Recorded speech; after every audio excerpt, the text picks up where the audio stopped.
Hey everyone, Adam here, So Wizard Podcast. I have another interview for you today. I got to sit down with filmmaker Chris McDonnell, also known as Cleetche, a nickname he picked up his professional career, to talk about his new movie, Queen of the Beach.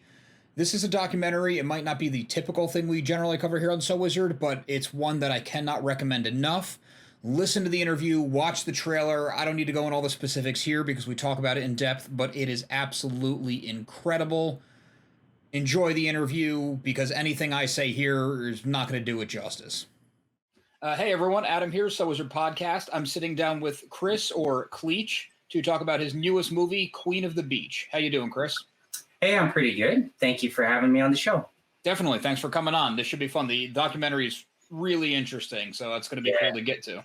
Yeah. But before we get there, I always like to ask creative people to kind of go back to the beginning and like, how did you get into movie making, documentary making, and things like that? So I actually started out quite young. I bought my first camcorder when I was 16. And to give people context, I'm aging myself, but Back to the Future, you remember that movie? It had just come out, and Michael J. Fox, he had the camcorder. So I bought that camcorder. Okay.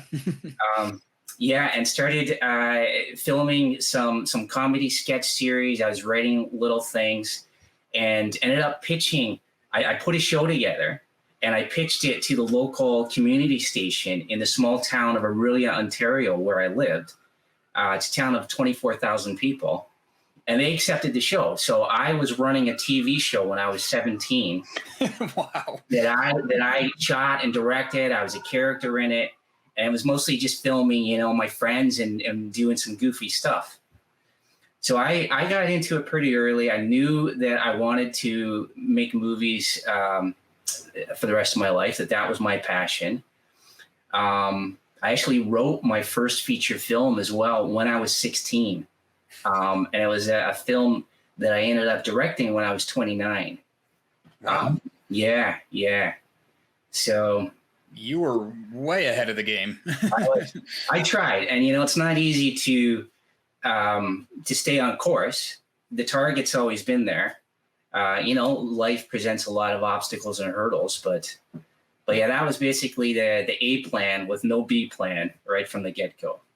Yeah, that's awesome. I mean, just like it might not seem as insane now for like a 16-year-old with their friends to shoot something digital and throw it up on YouTube.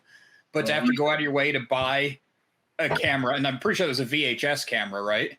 Yeah, it was a VHS camera, and I was editing off of 2 VCRs. So it's eons before, the age of the iPhone, where everybody has a camera. Yeah, and the 2 VCR thing, that's even harder to do than if you had like an old analog editor, because at least then you could see what you were doing. Yeah, it was linear. It was linear analog editing with 2 VCRs. You make a mistake, you have to start over, go back to the beginning. Right. Wow. So, yeah, so I did that when I was young, and I was quite invested in drama and fine arts at my school. In fact, my art teacher was an apprentice of Pablo Picasso. And this is like small town of Aurelia, Ontario. So we were all second generation students of Picasso, which I thought was pretty cool. That is cool, because that's one of those things, like you see it online every now and then, where it's like historical figures you didn't realize were so close. Yeah, really. And whose influence touches a lot of people, right? Yeah. You just don't know that. That's awesome. Yeah, and then I went to a UBC in Vancouver. Quickly switched over to the Vancouver Film School. So did a year of a film school. I was working as an extra on the side, rubbing shoulders. Like I'm in a film called This Boy's Life with Leonardo DiCaprio. Oh yeah, it's a great movie. Before he was like a star. Yeah. So I was doing a lot of fun stuff on set and learning about the craft that way. And then really got my big break when I was hired onto the X-Files as a production assistant. So I did 2 years on that show and shooting my own films on the side. And then eventually was able to raise enough money to shoot the film that I wrote when I was 16 called Tribe of Joseph.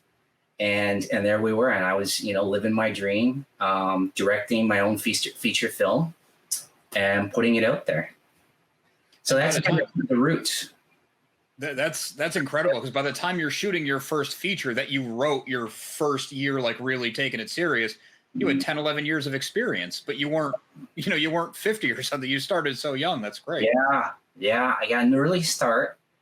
I learned, if I were to give advice to filmmakers, getting off their first project off the ground, you always have to have something in the wings. I didn't have a second project.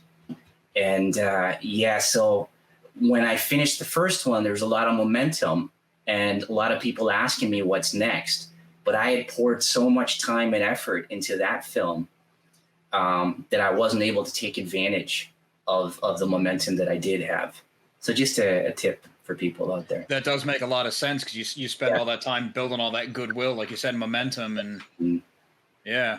How close was the script you shot at 27 to what you wrote when you were 16? Was it like the basic idea and you rewrote it all, or was it very close? Well, so I'd actually written it in long form as a novel initially. Okay. And then I did 2 drafts. So I have like 2 binders with a handwritten book, basically. Wow. And then I rewrote that as a feature film. So I graduated the Vancouver Film School. I'd written another script. I took it to Hollywood. I was living in Hollywood one summer, shopping that script around to agents. I was like 22 years old, I think. And while I was there, my nights back at the YMCA youth hostel, I was working on Tribe of Joseph, that screenplay.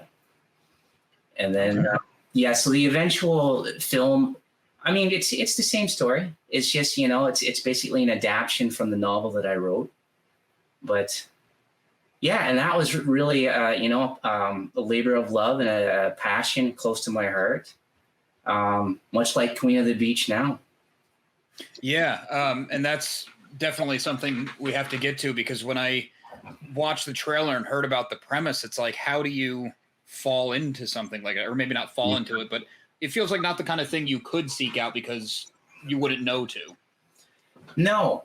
And so for people who don't know, I basically was in India working on another project. And while I was there, was shooting a documentary on the side. So I was shooting 2 projects, a promo reel for some people from my church. And then I'd splintered off and I was shooting a documentary about Westerners on spiritual journeys, which is a film that I never finished. I thought that was going to be the second project I would come home with. I was there for 28 days and I was on 8 airplanes. It was planes, trains, and auto rickshaws. I mean, I never stopped moving. By the end of it, was completely burnt out. Went to Goa for 2 nights. It was supposed to just be a vacation, laying on the beach, and then I'd fly back to Canada. And it was while I was in Goa on the beach that this whole new world of beach hawkers opened up to me. And I met the young child vendors like Shilpa. Shilpa at the time was 9 years old. And I learned very quickly that she'd been working on the beach since she was 5, that she was providing for her family of 6. She was the primary breadwinner.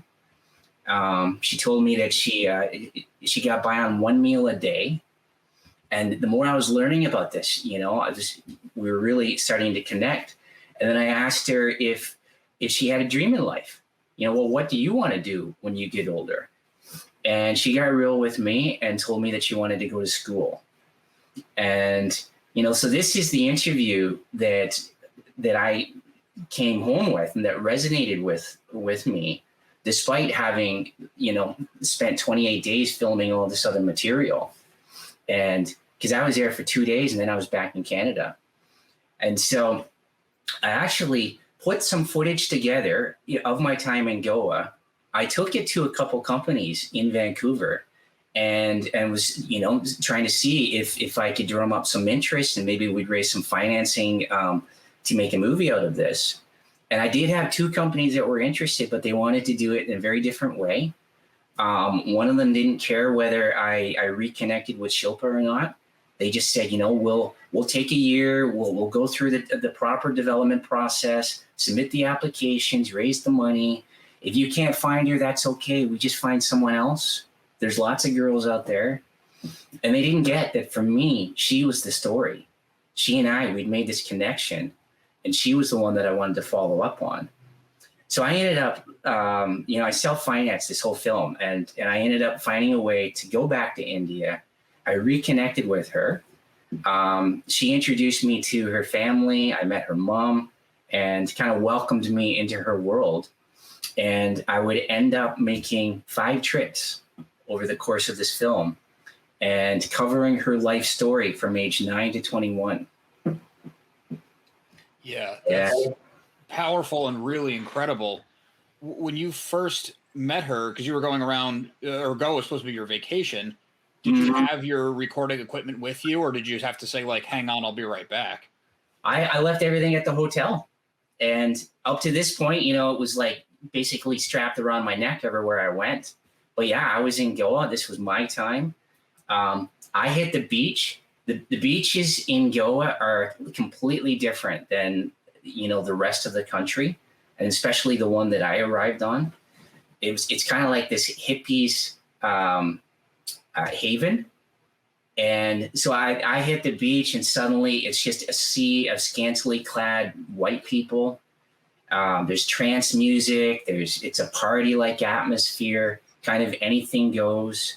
The alcohol, the drugs, and the cheeseburgers, which in Goa in India rather, beef is very frowned upon and prohibited everywhere. In fact, I think the new prime minister did eventually ban it in the entire country. But at the time, even in Goa, they were selling that just to cater to the tourists. So it was a wild scene with cows roaming the beach, and these 60-year-old hippies waking up in the morning and feeding them. It was just wild. So, but then there were the child vendors. And the child vendors, they immediately come running to the new blood. They were grabbing my arm, come look my shop for you, very cheap, 10 rupees. So I went back to the shop with these 3 girls and immediately knew that there was a story here, and that I couldn't go home without, trying to cover this. So I asked the girls if I could come back the next day and just, follow them around with the camera and just watch them work. And so the next day I returned with the camera and did just that. And, Shilpa, there were 3 girls at the time. And Shilpa was starting to outshine them with her personality, and very charismatic, savvy beyond her years, busting into song, cracking jokes. And then, like I said, when we sat down and had that conversation, it also went from her kind of joking around to getting serious. It's when she really, got real, that we had this real connection. And and it's amazing that she's the one that I connected with and was able to follow all of these years and tell the story of, because she's really become someone who set herself apart from the pack on the beach and has gone on to inspire so many just with her journey. Like the title of the film, it's called Queen of the Beach. And that's because by the end of the journey, when she was 17 years old, which is a large part of my story, everyone was calling her the queen, and she was the queen of the beach. And she said that, the tax man would show up, and if she wasn't there, he'd say, "Where's the queen?" And if the girls weren't making sales and she wasn't there, they would say, "It's because the queen's not here today." So when I was looking for a title, the film did have a few other titles over its years. She told me that one day when I was back in Canada. That's when I learned of this nickname. And I immediately knew, there we go, we got it. Yeah, it's just such a fascinating story. I'm like, what to ask first? There's so much there. Yeah. When you were able to follow them with the camera that initial time, there was no thought of like they had to have somebody watching over them. I mean, not in like a parental way, but in like a, make sure they're working kind of way.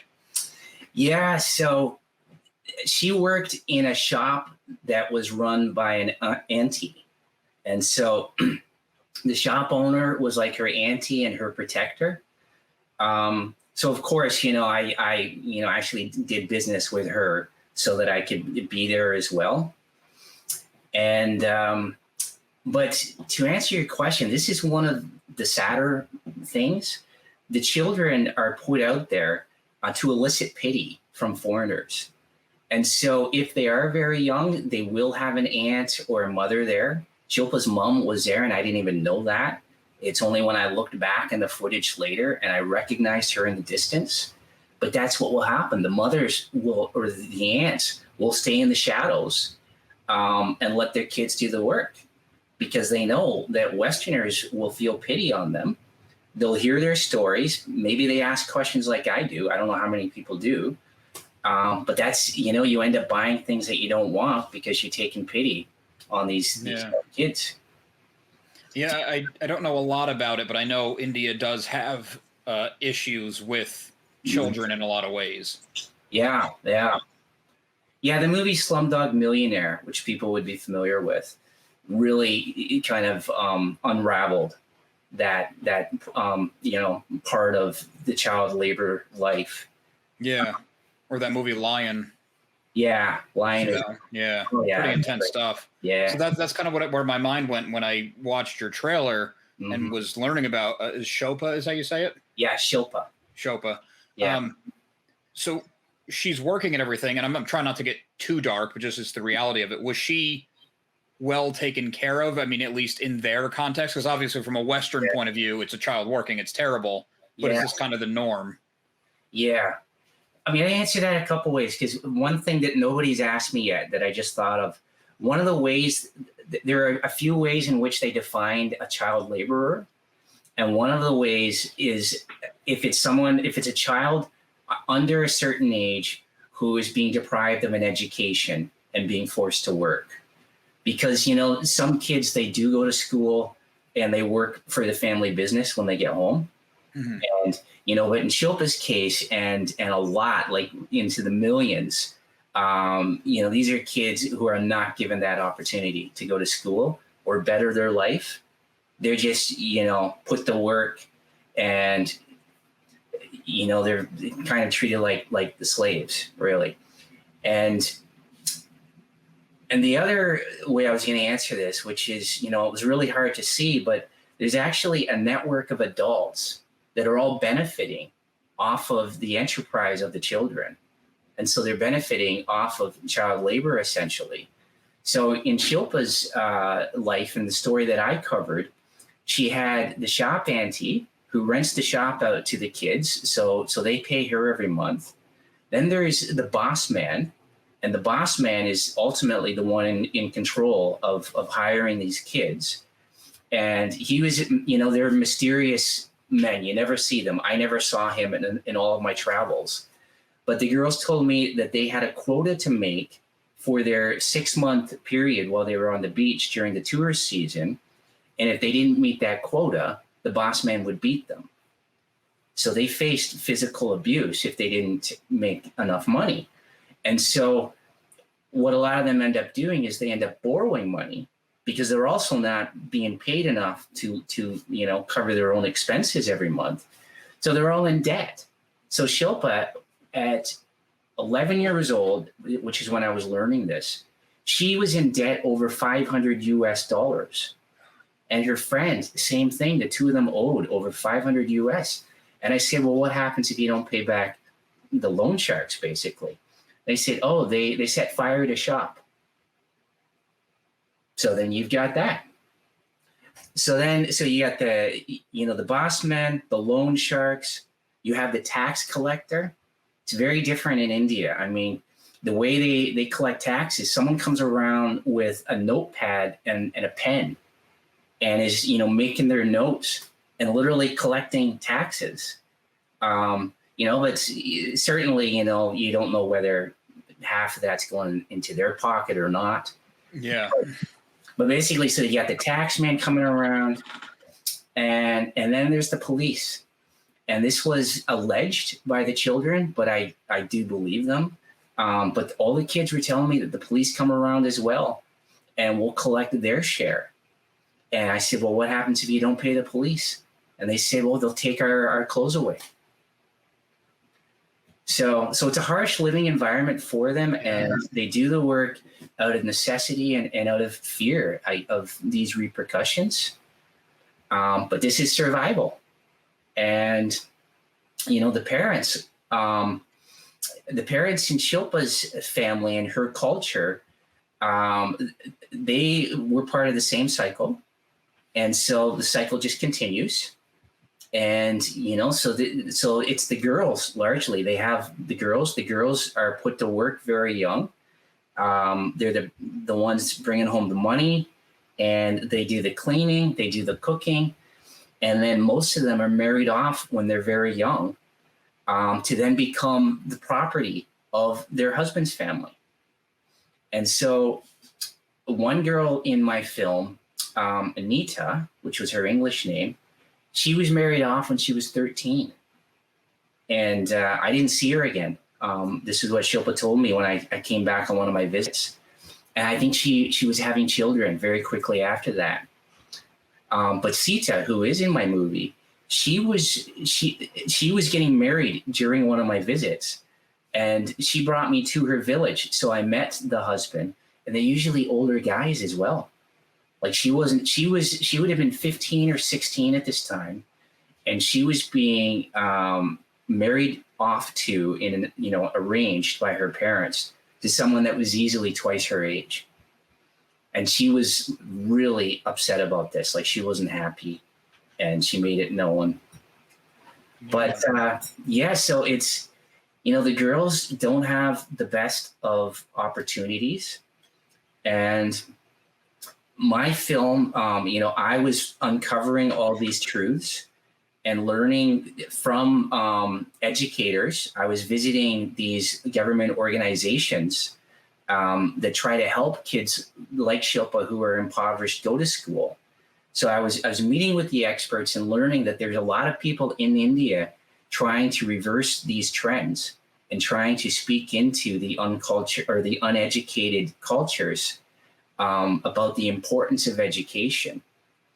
And really where, the parents just think, well, if my kid's in school, then if we put Shilpa in school, she's not making money. And so then the family, how do we pay for food, and who's going to pay the house rent? But the reality is, if you put the child in school and you make that investment, it will pay off in the long run. Sure, yeah. Like she'll get a much better job later on, and have some control in her life. And to be able to control her own destiny. But it's a message that has to be taught.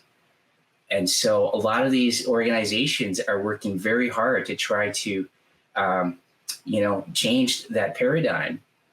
And so I saw that opportunity as well with Shilpa and tried to connect her to one of these organizations. And so you would have seen that in the trailer, that part of the story is me trying to help Shilpa achieve the potential that she had and to achieve the dream that she stated that she had, that she really wanted to go to school. Yeah. We're talking about some really serious, heavy subject matter, but for people who haven't even watched the trailer does have a good sense of inspiration, and it's not like a bleak downer of a thing. Yeah, that's true. In fact, the whole movie, there's a lot of humor to it, and it's really this ongoing relationship between Shilpa and I, and our journey.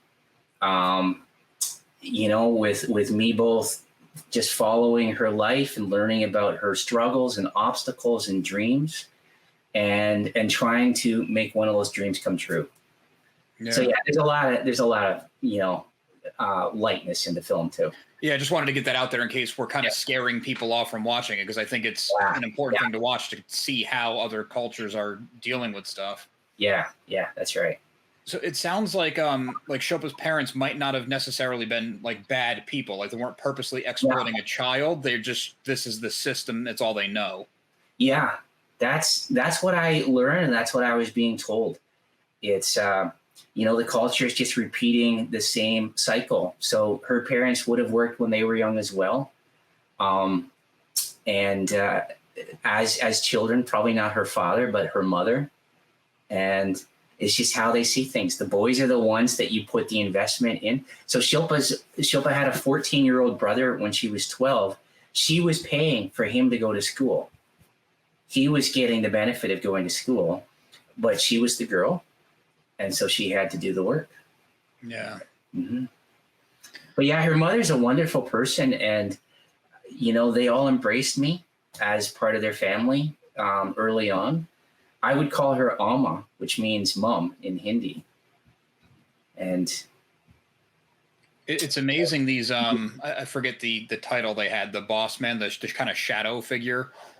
It's amazing that person never got involved and said, what is this Westerner with a camera doing here asking questions? Like, get out of here. Yeah, it's true. And I think I asked in every trip, can we meet the boss man? How do we do that? He just, was never, who knows? Maybe he's in one of my shots and I don't even know it. Yeah, that's true. He might have been watching you the entire time. Yeah.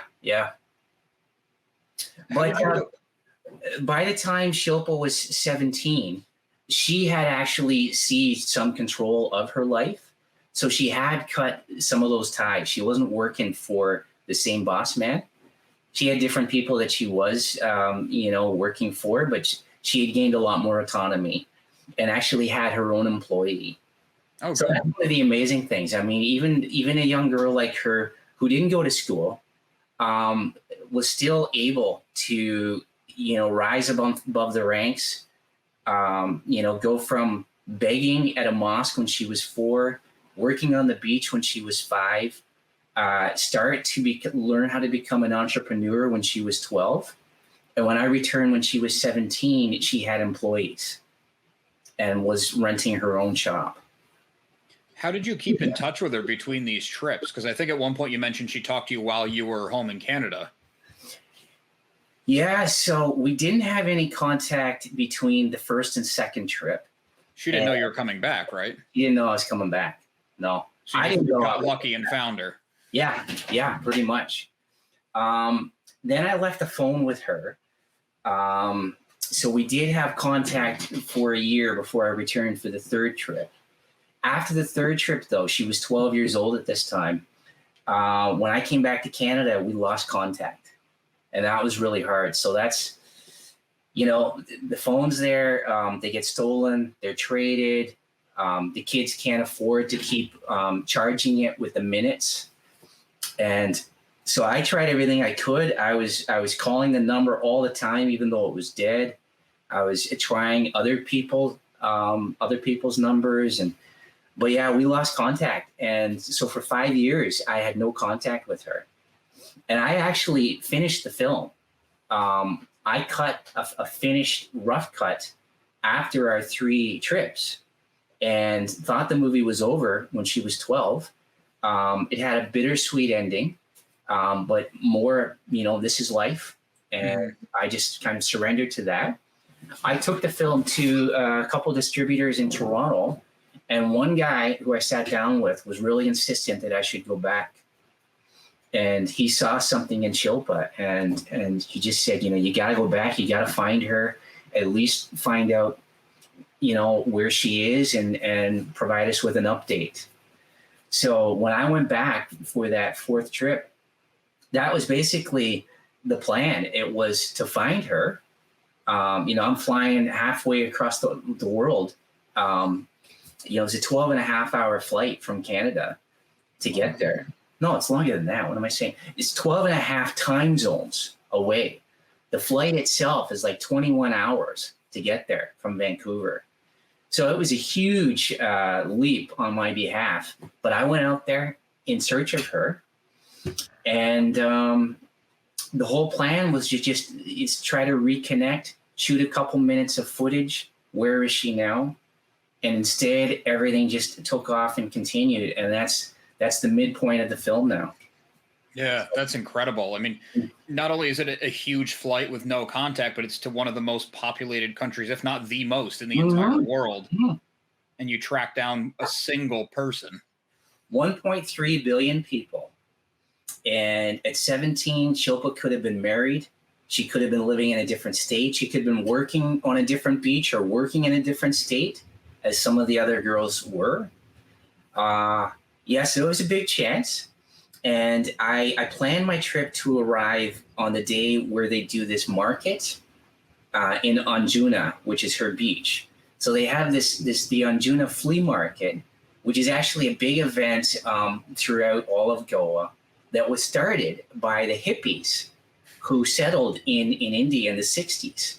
These are Westerners, right? Western hippies who started this flea market that has since taken off and become one of the big attractions there.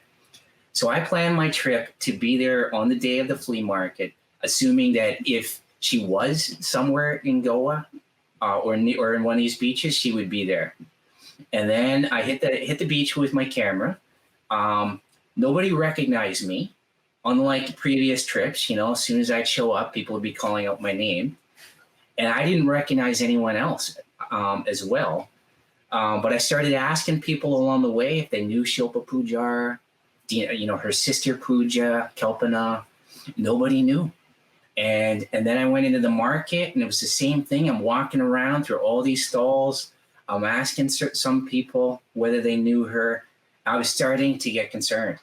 And I'm starting to think, okay, I guess I'm going to her village, and we'll see if I can find her that way.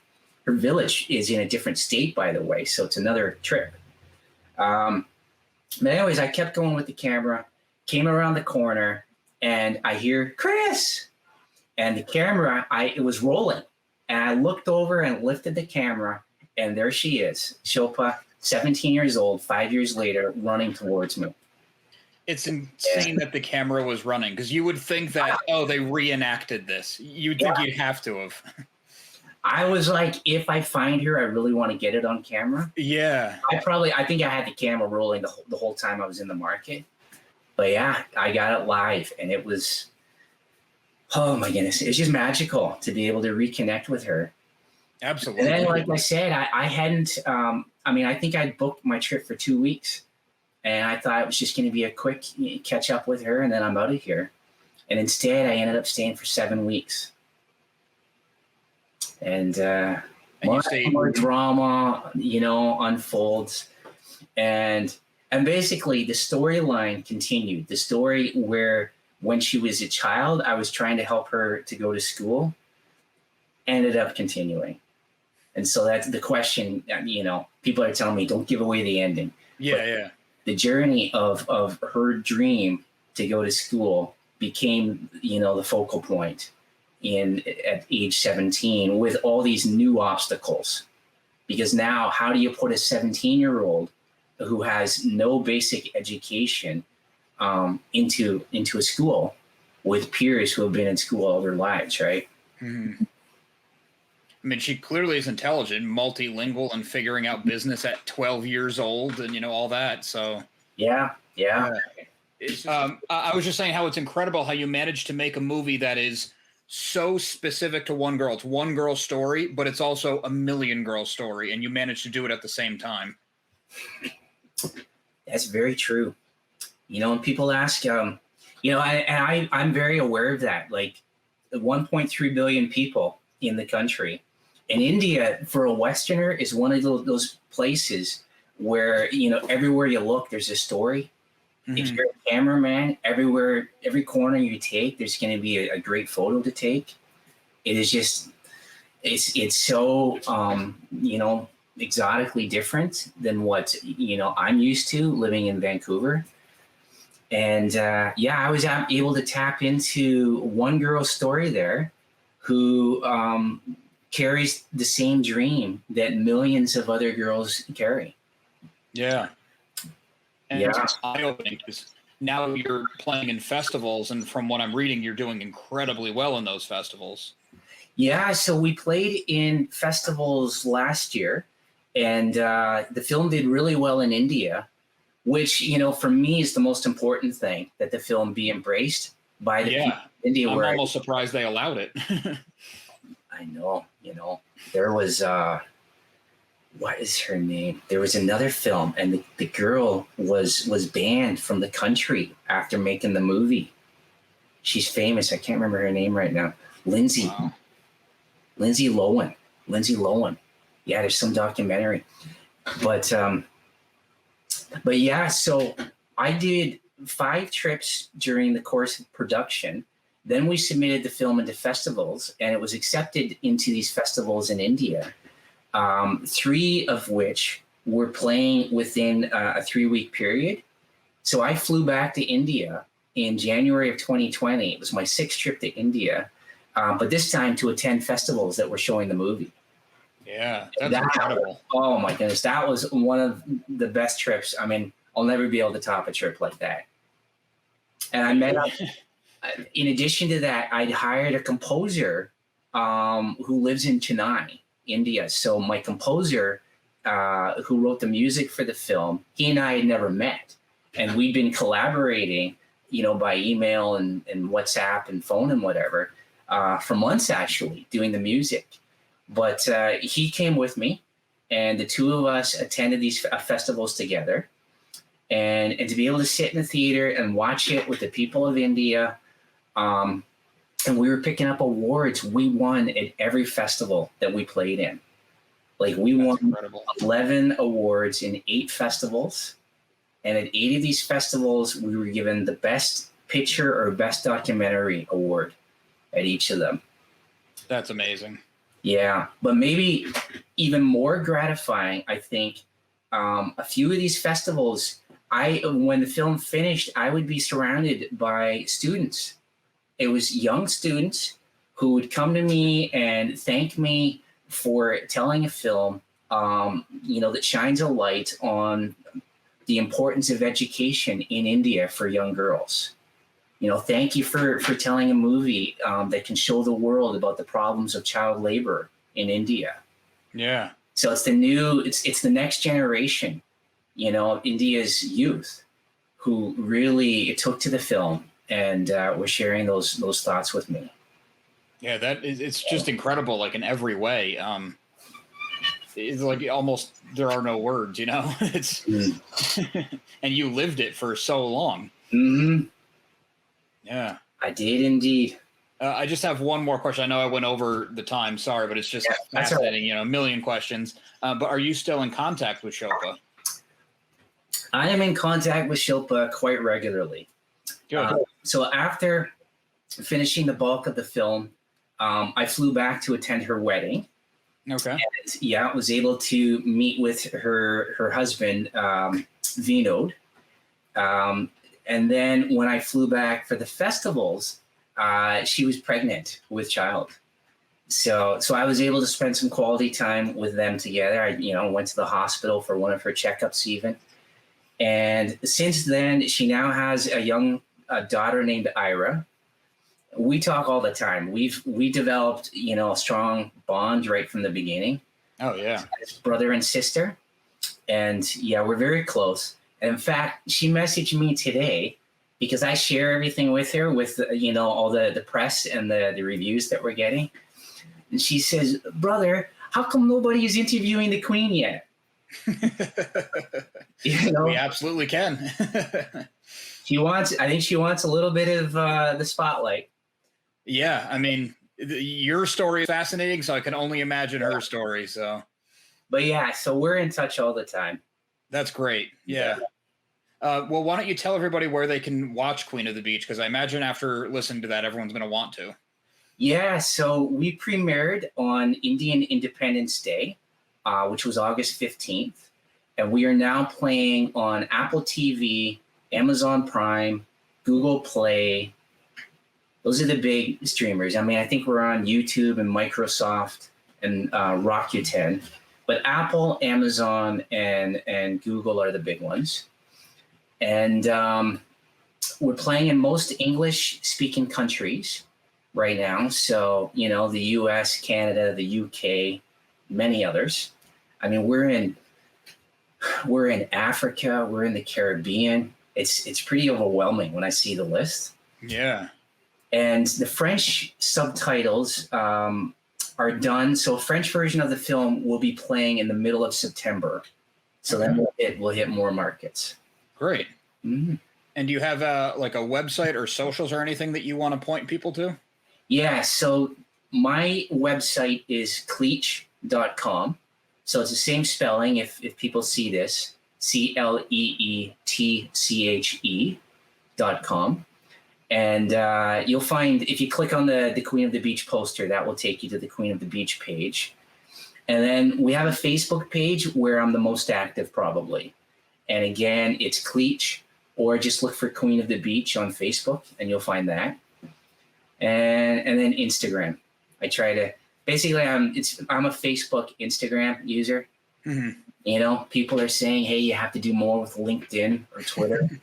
There's so much to try. Yeah, it's way too much. Yeah, to try to keep on top of everything. Yeah, well, yeah. Chris, Cleetche, thank you so much for taking the time. It was absolutely fascinating. Yeah, I think everyone needs to check this out because it's kind of mind-blowing. Hey, thanks a lot. Thanks for having me on the show. Definitely. And all right, appreciate the time. Yes, for sure. I'd like to thank Cleetche one more time for coming on the show to talk to me about Queen of the Beach. It was so awesome to be able to connect with him, and we are actually looking at getting Shopa on some kind of call somehow to get an interview with her from India. So we got some logistics to figure out, but I'm very excited of the opportunity to hear her story firsthand. Watch the movie if you're still unsure of why I'm so excited to get into this. It's just absolutely fascinating. It's eye-opening. It's inspiring in ways. And just Chris's ability to tell such a specific story that's also such a broad story. It blows my mind. I could not wait to share this one with you guys, so check it out. Also, make sure you like and subscribe. We have a lot more new movie covers, a lot more interviews, unboxings, all the good stuff coming your way. You're not going to want to miss out. Also, make sure you listen to So Wizard Podcast every single week wherever you get your podcasts. So Wizard Podcast can be found on Patreon, where for as little as $1 a month, you get multiple monthly bonus shows. SoWizardPodcast.com is your resource for reviews, recommendations, merchandise, videos, and more. We love hearing feedback, so drop us a note in the comments, leave us something on social media. All the accounts can be found after the show and in the show notes. And on a more personal note, a good friend and I have an ongoing comedy comic series out right now. It's called Social Studies. It's a slice-of-life comedy comic, written like a sitcom, and then shoved through the prism of the 90s cartoons that we grew up on and inspired everything that we're doing.